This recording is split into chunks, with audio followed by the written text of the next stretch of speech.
Hey everybody, welcome to Reverse the Verse. It is Friday, September 30th, 2016. I'm your host, Community Manager Jared Huckabee. If you've never seen Reverse the Verse before, Reverse the Verse is Cloud Imperium Games community team's weekly informal live stream to fans. Basically, we're going to follow up on a lot of the cool stuff that you saw on Around the Verse, which is our flagship broadcast every Thursday. And we're going to follow that up by talking to some of the developers that you saw on the show yesterday.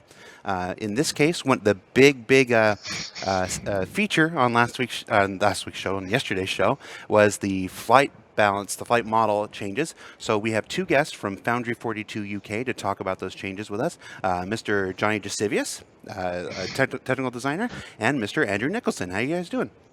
Good, thanks, Jared. How are you doing? Thank you. Good. So you guys are technical designers. Why don't you tell us a little bit about what that entails, what you guys do for Star Citizen, and then what you're working on now, before we start taking questions from the fans. Do you want to start, or should I? I think you should, Johnny. You're the more experienced technical designer. Okay. You've been around a more lot longer. traditional tech designer. Yeah. Okay, so we a lot of what we do is pretty much everything centered around ships. So we'll be involved from even the concept stage, where we get a ship idea and we kind of work with the concept artist and people like Ben and the writers and everyone to make sure we're all getting what we want. And we can kind of spot any technical issues we can see early down the line if things aren't going to fit, like they're not to metric or something like that. Then once we actually start getting the art in, that's when we start actually piecing it together and making things work, putting engines on the ships, making sure the flight is balanced properly, putting all the weapons on, making all the seats work, anything that you can see that moves or shoots or fires any VFX, that's going to involve some setup from us. Okay. So that's kind of the mainstay of what tech designers do here.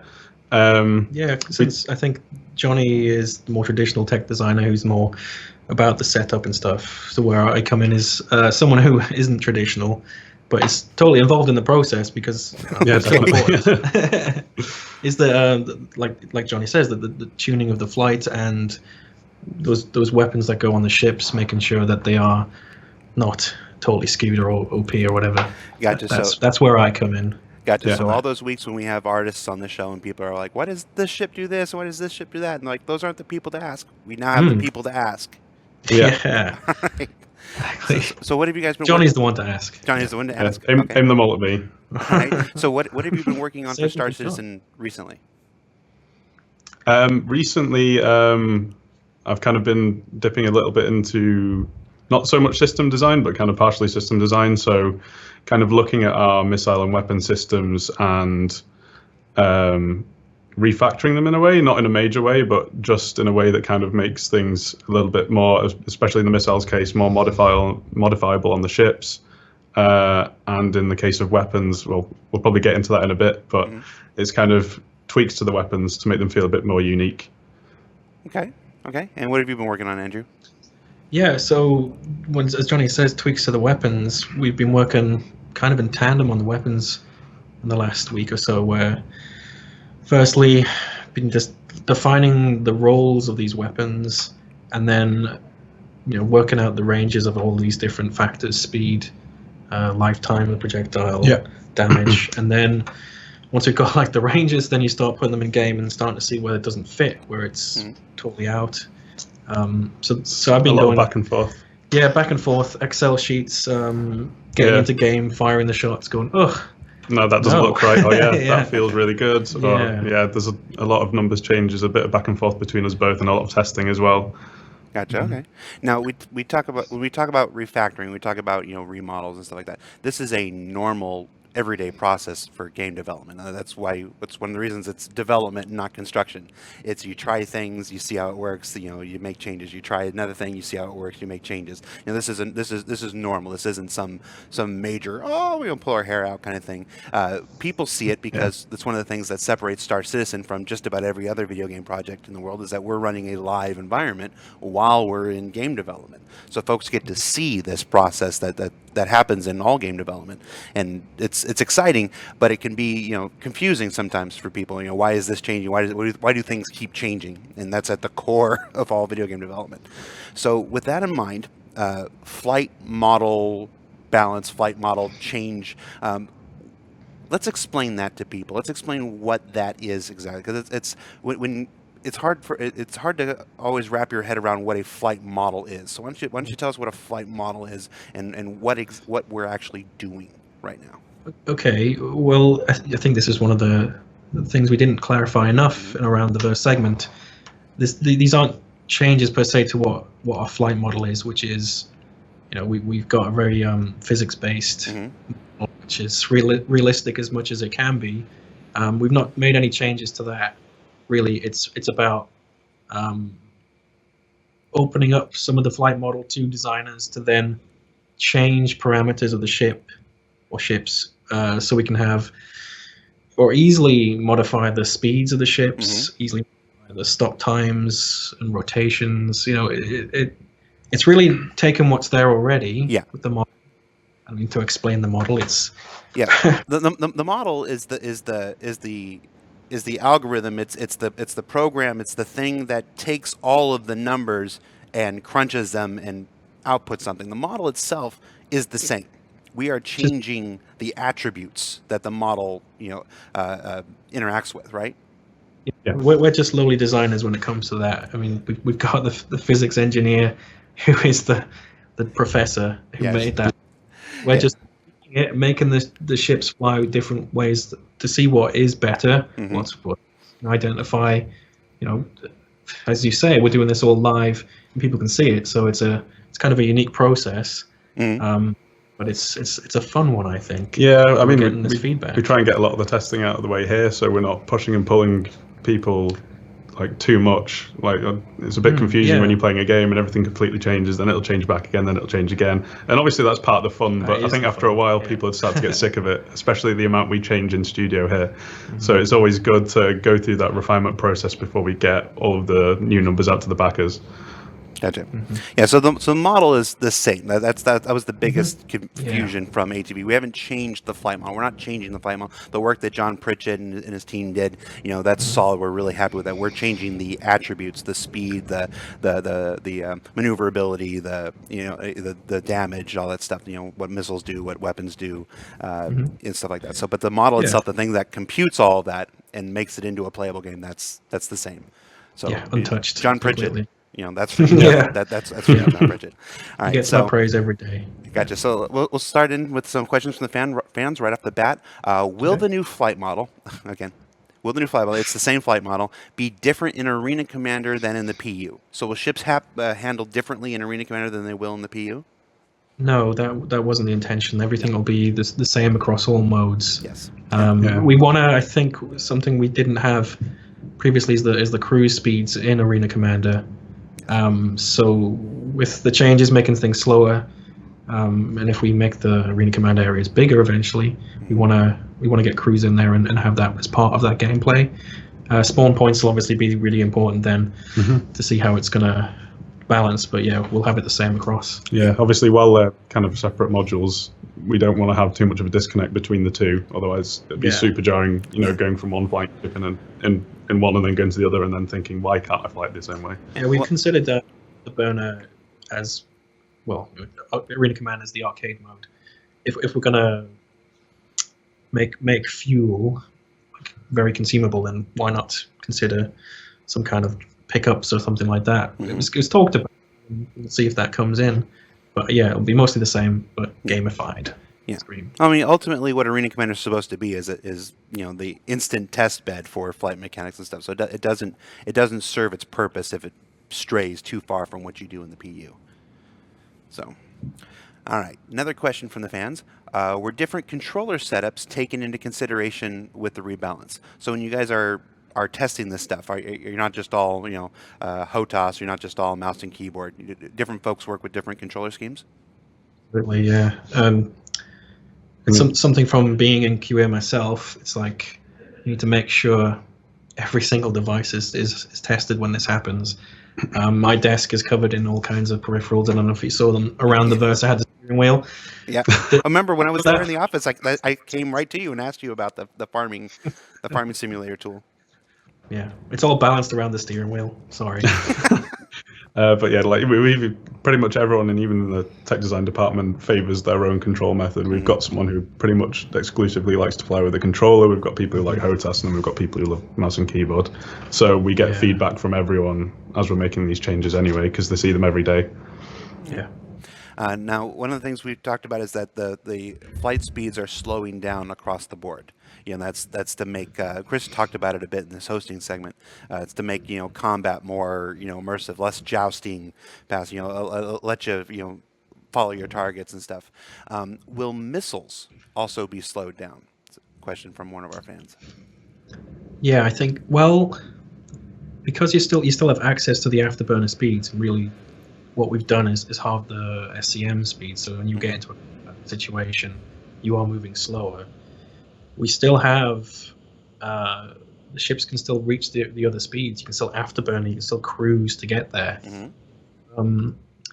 It's something I'm going to have to play test and get people to try, because I don't want it to be you escape from these missiles too easy. And we've had that before, where they don't have any impact because you just, all right, I'm in cruise and I'm gone now. And we still don't have the penalties for spooling up on cruise or that side. So I think they'll probably come down a bit, because we don't want people in SCM to just be bombarded by missiles all the time, but we'll have to see on that. All right. Another question from the fans. It seems like there's barely 10 seconds of boost fuel in some ships. Will boost or afterburner be updated with these changes? Now, this was actually mentioned in ATV yesterday. We are making some changes to how boost and afterburner work. What can you say about that? Okay. So yeah, firstly, we definitely want to give more fuel so that you've got a prolonged use of the afterburner, because you want afterburner to be more prominent and more important in a combat situation if you have the fuel. So we'll probably give it less of a draw rate, and then a slow climb back up.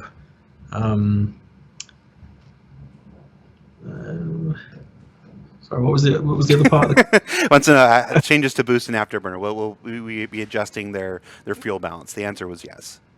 Yes. Sorry, I thought second part. Yeah, afterburner has kind of fallen to the side, in recent months and whatnot. So a lot of these changes are to make afterburner a more attractive option, another option that you should use in dogfighting. So the answer is yes. We'll be giving more fuel for more fuel, or tweaking the amount of fuel afterburner actually burns. Yeah. So we want it's fast. Yeah. Okay.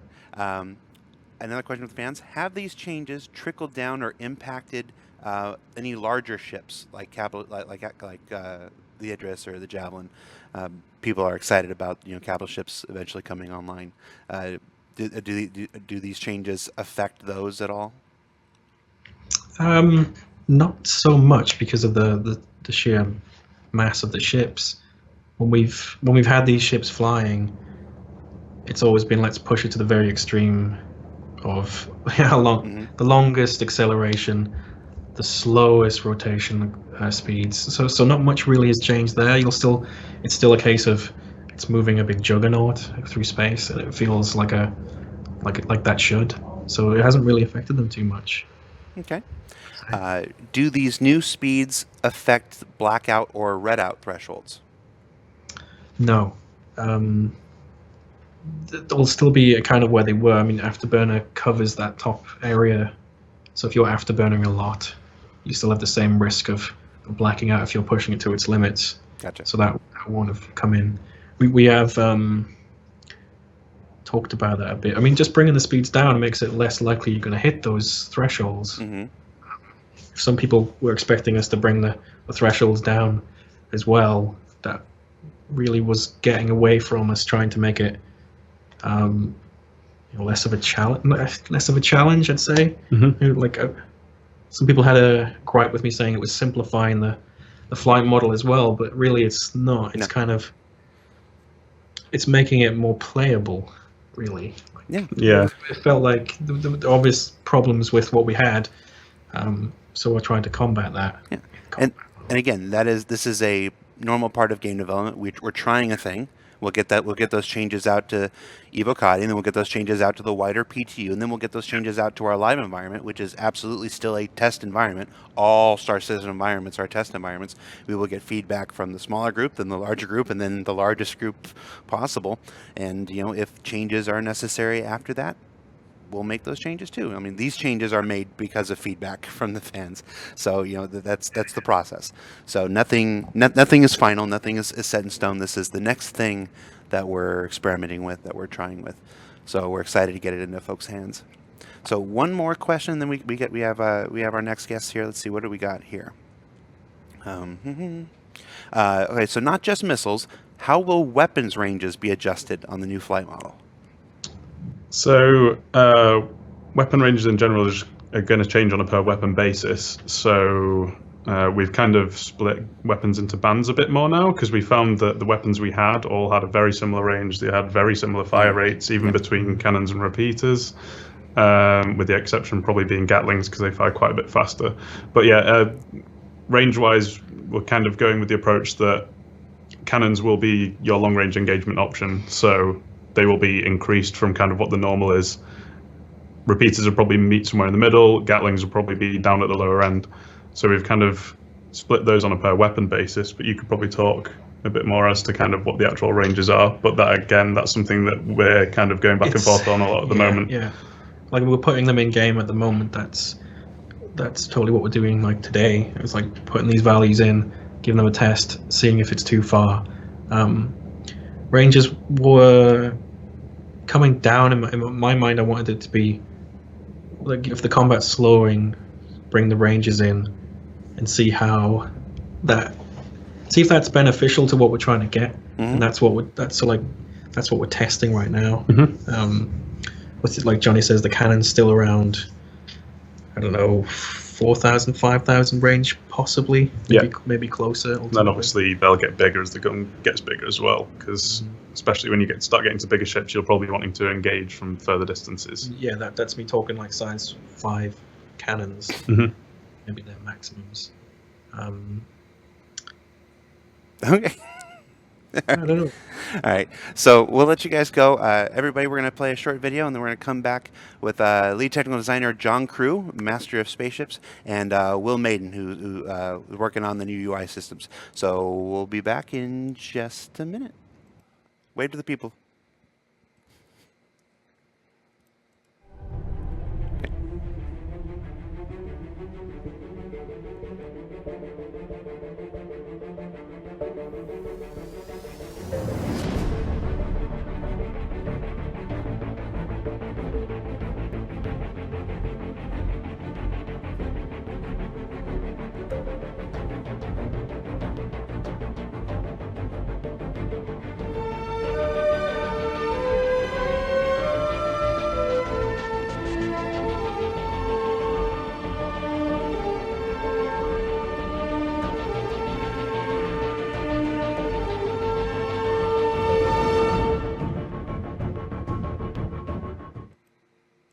And we're back.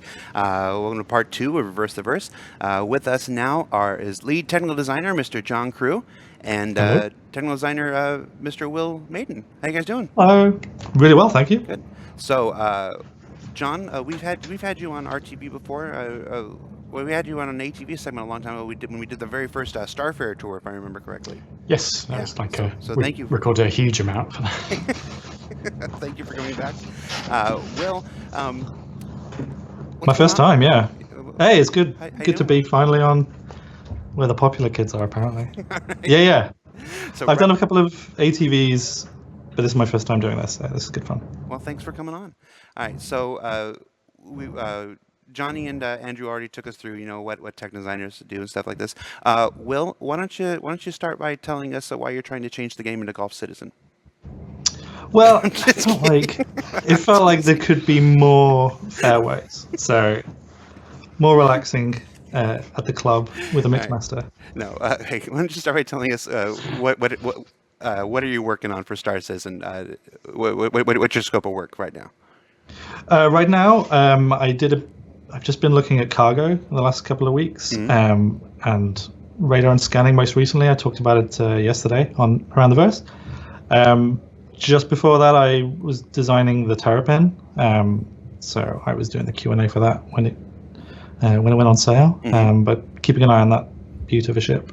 But that's all kind of because it's an exploration ship, and my work on radar and scanning, it's all kind of come together now. So hopefully I'll be looking at exploration and that kind of data gathering. All right. And John, what are you working on? I don't know. Everything changes so quickly. So at the moment, we're obviously doing CitizenCon stuff. We've got quite a few interesting things to show there. We're looking to do Star Marine stuff, 2.6 balance changes. It's just sort of leading the team that we have here, which is quite large now. So it's gone from just being me to 8 of us in the last 2 years or so. Mm-hmm. So there's lots of stuff to keep track of, lots of stuff to do. All right. So we will jump right into the fan questions. So right off the bat, and as anticipated, the very first question at the door is it seems a lot of people don't agree with the golf swing style of scanning. Can you go into detail on the thought process that went into this decision? Okay, so just to clear the air, really, the golf swing is totally a first pass implementation. The thinking here is that we want a way of exposing hidden ships. You've got a ship that's, let's say it's a Sabre and it's running quiet and it's out there, and you want to find it. You'll charge a pulse and you'll release it, and all of a sudden that pulse will agitate the signatures being given off by that ship, and all of a sudden, aha, I found you, for like 5-6 seconds or something, and then it fades away. So we need some gameplay there where the hunting ship can expose the hiding ship. So the system that you've seen yesterday is totally a first pass. What we're looking at having is a system that essentially is going to build the energy that you're putting into the radar, and over time that's going to build and build and build and build and build. And the longer you hold it, the more power it's going to generate, the more it's going to expose, the wider it's going to fetch information from. But with that comes a risk of I'm going to push my luck too long and it's going to blow up in my face.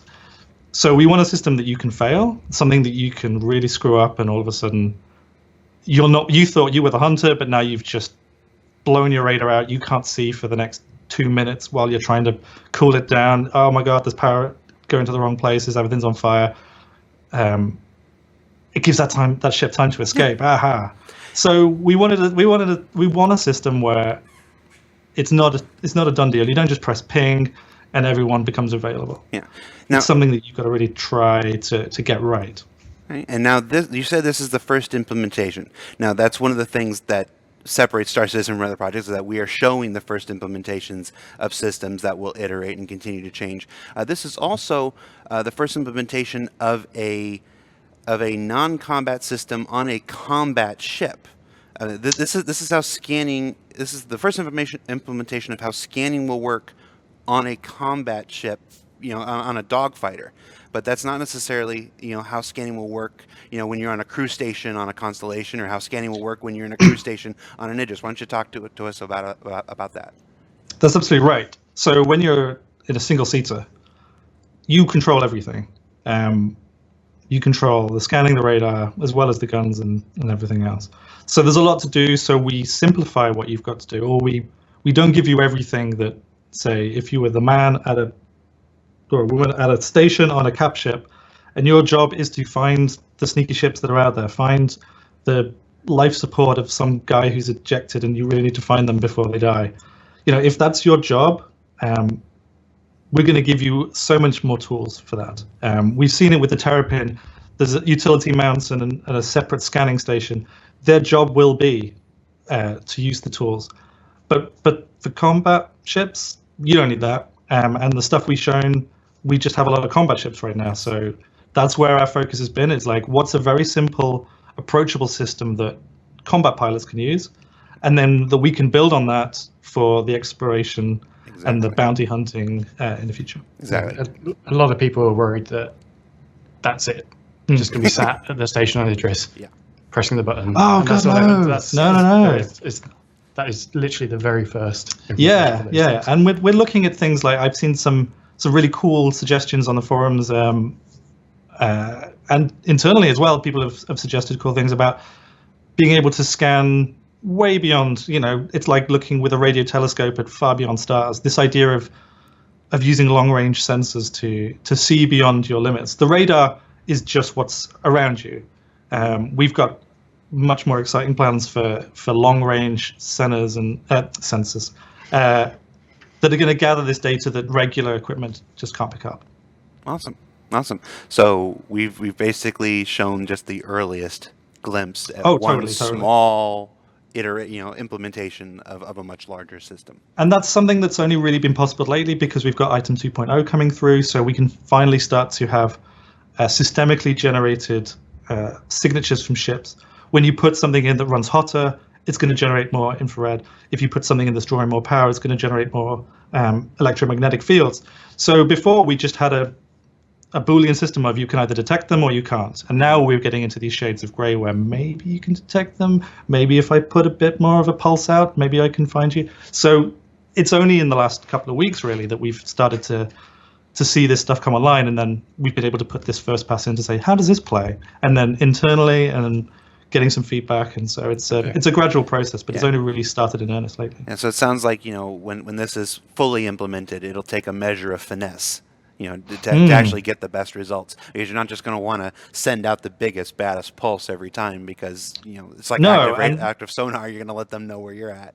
Yeah, exactly. And it's a two-sided thing where the guy being hunted maybe doesn't know where the guy hunting him is, and like submarine warfare has been a big influence in how this kind of stuff works out. And so, if you ping, you give yourself away.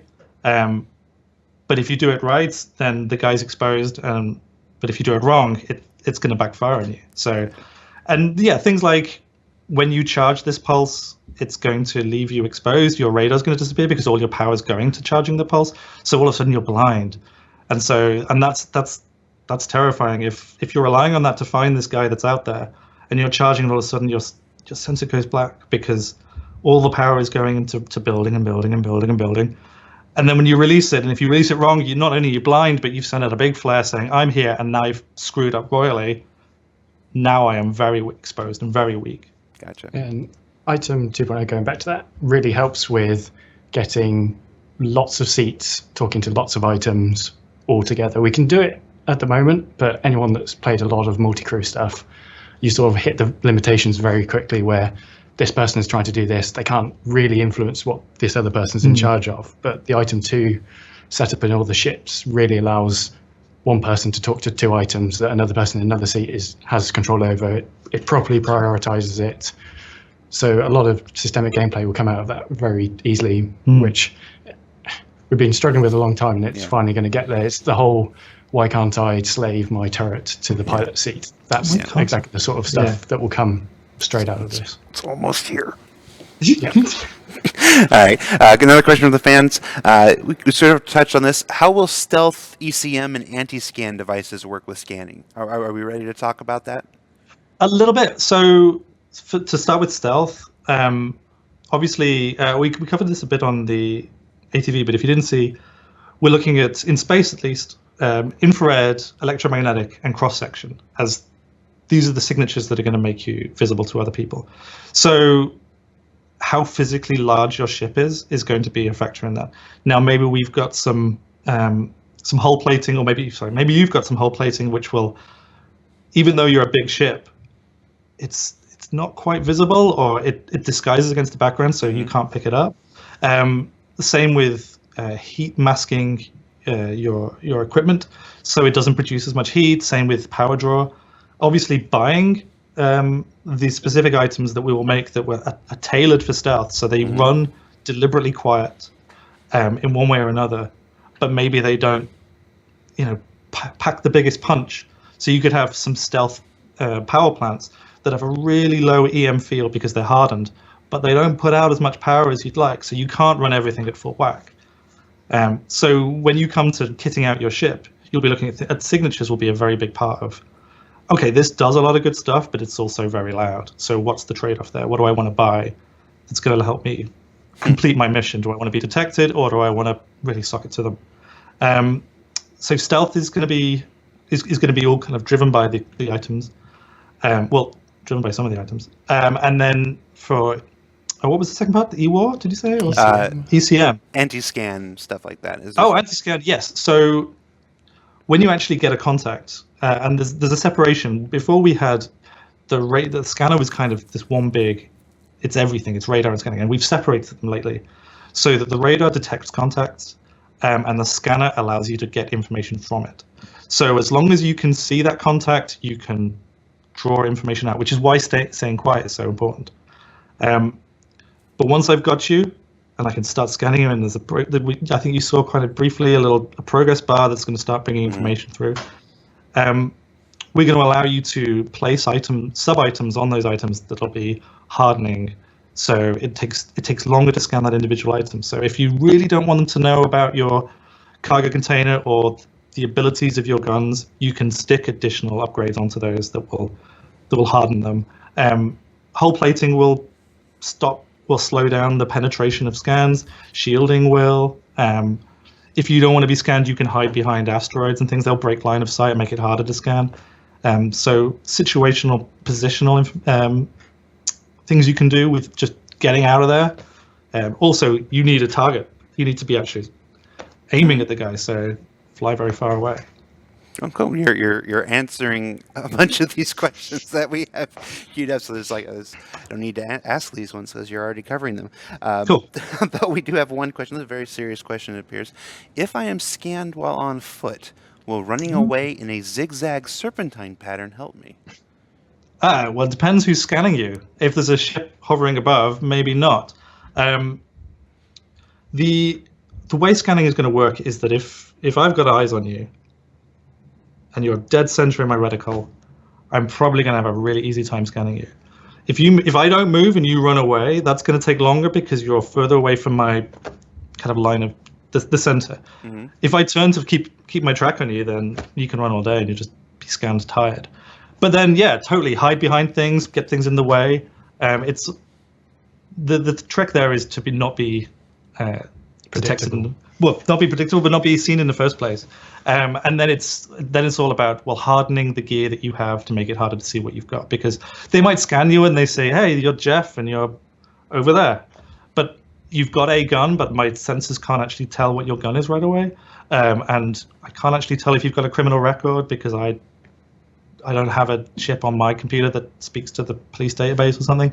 So there are ways you can get around being scanned, but a zigzag maneuver is probably you're probably better off just attacking the guy that's scanning you. However, there's a possibility. Sorry to jump in. No, go ahead.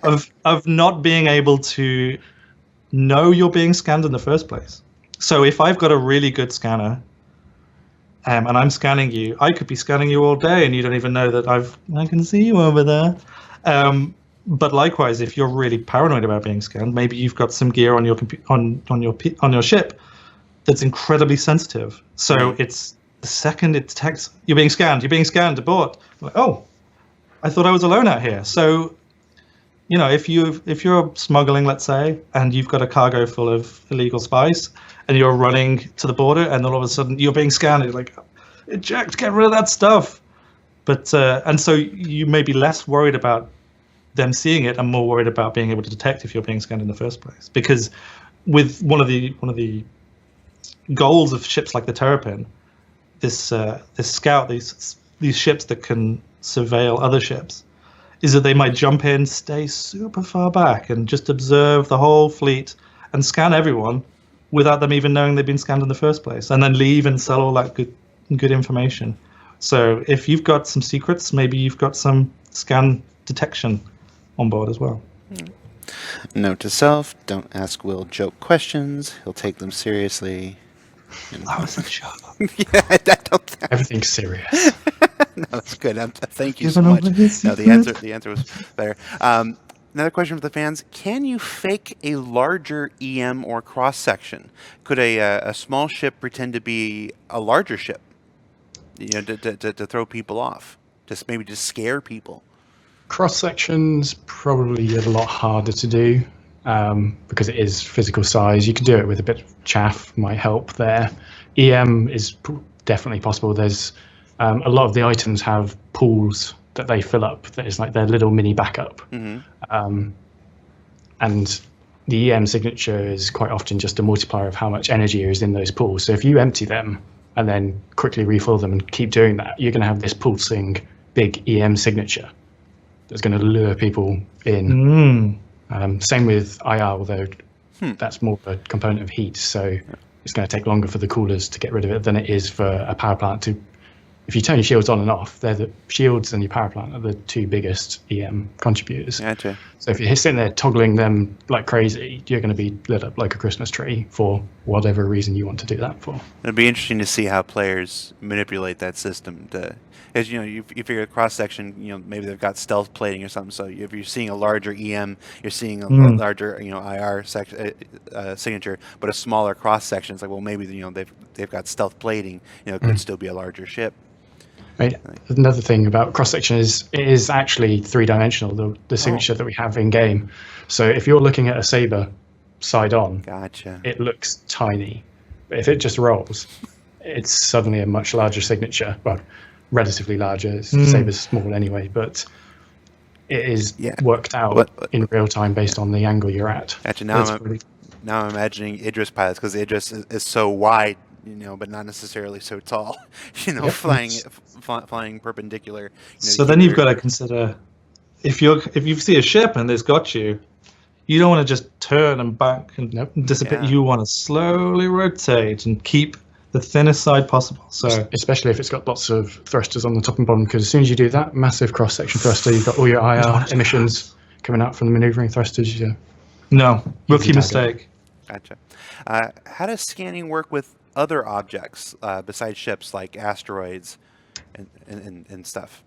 Well, obviously asteroids have got a huge cross section, so they've kind of got built-in size already. Stars and things will have heat, so you'll already be able to detect them, and then it's just a case of getting them lined up and scanning and see what's on board. And so you'll find information the same way that if you scan a ship and you find out its loadout of guns and who's on board and cargo or what have you, you'll look at an asteroid and you'll scan it, and if you've not got anything, if you're at a fighter and you've just got your standard scanner, you'll see it's a rocky asteroid. But if you install yourself a mining scanning upgrade, if you install yourself an exploration scanning upgrade, all of a sudden it's like, oh, I'm getting all these signals and I know what they are because this is a mineral and this is some gas. Gotcha. So you'll be able to, for a little extra, like you'll specialize in your ship. I'm going to set the ship up to be scanning asteroids. So you bring your mining gear, you've got a mining laser, let's say you're in the prospector, and you're just scanning asteroids for days, and then it just starts to tell you, instead of what guns and cargo it's got on board, it's got 110,000 units of steel. Well, you can't mine steel. Coal or whatever, ore, diamonds, gold, there's some gas giants, and here's some pockets of hydrogen that you can start to extract. You could have like 3 ships at the same asteroid. You could have a freelancer, a Carrack, and a prospector, all there side by side looking at this rock. And the freelancer's, it's a rock, it's this big, it weighs this much. The Carrack knows a bit more, it's got the extra scanners, it knows what to do. It's like, it's this composition of stuff. The prospector's got that, and then it goes, this is where the good stuff is here. I'm going to go over here. And those specialized ships come with those things by default, but you can always take, you could take your Aurora and you could put the mining scanner in it, and whilst it might not do you a great deal of good because you won't be able to put like mining lasers on it to get everything out, you'll be able to go, I went here, I found this mining laser, I'm going to go back there in my prospector, or tell my buddy with the prospector. Exactly. This is where this is. That's a good point to make, and it even goes back to the previous conversation about the flight balance changes. These are all the default loadouts of these ships. You will be able to swap out components left and right, from engines to power plants to that will allow you to change the flight character, not just the flight characteristics, but the things like the scanning characteristics. So I mean, what people have now are all default loadouts. You know, Yeah. when the component system is fully online in all of its scope and glory, you know, people are going to be able. It's an Aurora that Will is flying may handle very differently from an Aurora that John kits out. You know, that's an exciting aspect of Star Citizen. When you talk about the different scanners, the different types of scanners, are there also different? Is there any talk about different resolutions? Like, are there some scanners that if you had 3 ships in close proximity, they would look like one because it's a low res, and if you got a better quality scanner, that you would actually be able to tell they're 3 separate ships? So we've got the ability where if you're near something that is also very hot, if you're hiding by a sun, I wouldn't recommend you do that. But if you are hiding by the sun, its IR generation is going to absolutely obscure this little ships. So that's a place you could hide. But yeah, if you've got a military grade, top of the line, can see the heat signature of a wasp on the back of your hand kind of thing, from a million miles away, then it's absolutely possible that when you're looking at that thing, it can say, no, that's 2 separate things, and let me tell you why. Because yeah, you could have a huge ball of heat, and then a little ship that's hiding next to it that's actually a lot cooler.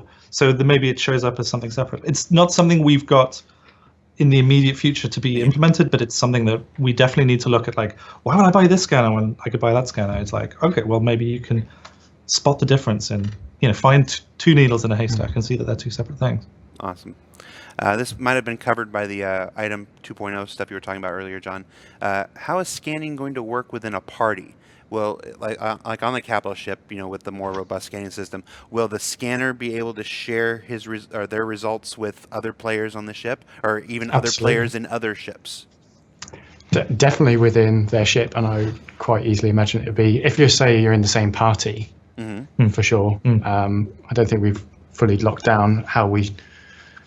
This would be a good question for what people working on the Herald for data sharing, which might you might be able to. Yeah, we've been talking to Matt Sherman because he's looking at the moment. Actually, in fact, I spoke to him yesterday about it. This idea of transmitting information between ships, and obviously he can go into it a lot more detail than I can. But players want to be able to, and we want to be able to enable players to share information, transmit that. Immediately, I would like to be able to. If I'm in a party with John, and I'm over here, and my radar is covering this area, and he's over there, and he's covering that area, I want to be able to see what he picks up, and he sees what I pick up. Now, maybe there's a delay on that. So there's a guy with a herald who's listening in, and he's like, "Oh, that's interesting," because that information that's being transmitted, I'm getting all your scan data, I'm getting all your scan data, it's sitting on my computer now, and I can sell that before you manage to complete your scan. Like, you're going asteroid to asteroid looking for gold. You find gold. He's like, "We found gold." And like, bye. Goes off and sells it before you've managed to stake a claim. So we want to be able to share because that also opens up all these opportunities to steal that information. So systemically, you could have lots of fun with that. Note to self: don't group with Will. Or me. Or just someone. There's a herald nearby. It's not me. You won't find anything useful to make it. I'll just be shooting everything. All right. Unbelievable. We're just about time here. Let's see if I can find one more before we let you go here. All right, I think we already covered this, but will scanners have the same tier system as weapons, coolers, etc.? Will there be tier 1, 2, 3, 4 scanners? Yeah. I don't know if we've talked a lot about this, but we have different grades. Call it A grade to D grade, and we also have different categories. So we have military, stealth, industrial, civilian, and competition, and they each excel in different areas. So taking shields, for example, stealth, obviously they have less emissions, but a lower overall shield health. Military is pretty good, but they have a high cost and they have a lot of consumption to use. Industrial have a high output, but lots of emissions. Civilians, middle of the range, you've got multiple civilian manufacturers, different grades, so you've got a huge variance in there. Competition's what we sort of lump racing. Well, they're the best of what they do. Yeah, they're the best of what they do. So it's hard to define per item. So like competition thrusters are great for racing. Competition, well, depends what you want to do with racing, but Yeah, but it's always the best, but price or outputs be damned. yeah. And that's absolutely, we want to use the same system, same universal system for understanding how the scanning system's going to work. Awesome. Well, guys, thank you so much for taking the time today to show up on RTV, answer some questions. I remember the stuff that you're seeing on ATV each and every week, whether it's the scanning or whether it's anything, are the earliest implementations of stuff. We are taking stuff right off the presses now and showing it to you, in their earliest iterations, because that's one of the things we can do here at Star Citizen with our open development and crowdfunding and stuff like that. But they are by no means the final implementations. We take the opportunity to try things, and we're excited to try, these new things. Not the flight model. The flight balance changes. The model is still the same. Thank you, John Pritchett. The flight balance changes. The first implementation of scanning in a single dogfighter combat ship as opposed to capital ships, so like that. So, hit the forums, hit the chat, hit the Reddit. Give us your feedback when these systems come online. Let us know what you think. We'll continue to iterate. This weekend is TwitchCon. Folks here at the community team, Tyler, Ben, and I, we're heading down to San Diego shortly after the finish of this broadcast. So we'll see you guys at some of the gatherings there. And then next week, CitizenCon. Next week's CitizenCon, guys. There won't be an ATV next week, as usual. The week of a big event, we're all hands on deck for the big reveal. But tune back in to Twitch on Friday and Saturday. We'll have some of our community streamers, WTFosaurus, Captain Flint, Sergeant Gamble, and Sophie Girl will be broadcasting on Friday and Saturday from 12 to 6 Pacific, entertaining you with everything that Star Citizen has to offer. I think my dad is going to stop by. He said it might happen, so watch for that if that happens. Awesome. Hi, Dad. And then, of course, Sunday. Sunday's the big tamale. CitizenCon itself. Broadcast starts at 3 p.m. There might be a pre-show before that. We got some ideas for pre-show, so maybe you want to tune in at like 2:30 Pacific, if that's your cup of tea. But yeah, so lots of stuff coming on next week. So we're excited for everybody to see it. John. And Will, and from before, Andrew and Johnny. Thanks again, guys. Thank you. Bye, everybody. I'm gonna hit See ya.